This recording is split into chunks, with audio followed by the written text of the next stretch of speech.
loopholes dalam aturan main debat itu.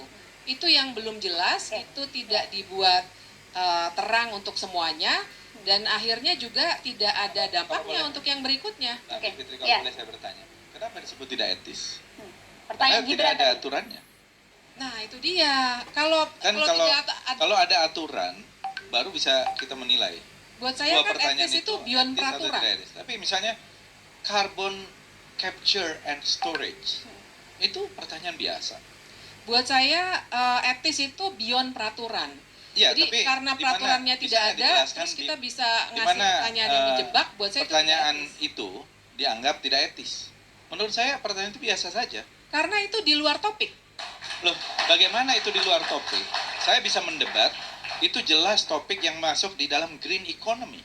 Semua orang sekarang bicara, generasi milenial itu tentang green economy. Itu masuk di dalam industri hijau, itu masuk di dalam investasi hijau, sangat erat sekali. Dan itu sangat itu sangat topik ekonomi sekali.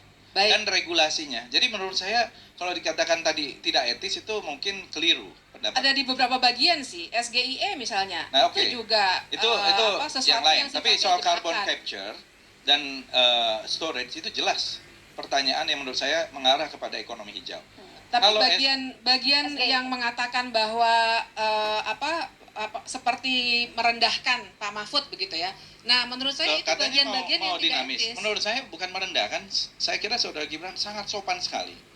Dan kalau misalnya ada bagaimana yang tidak menjawab pertanyaan, saya kira itu wajar. Tadi saya kira semua pengen lebih dinamis katanya ya.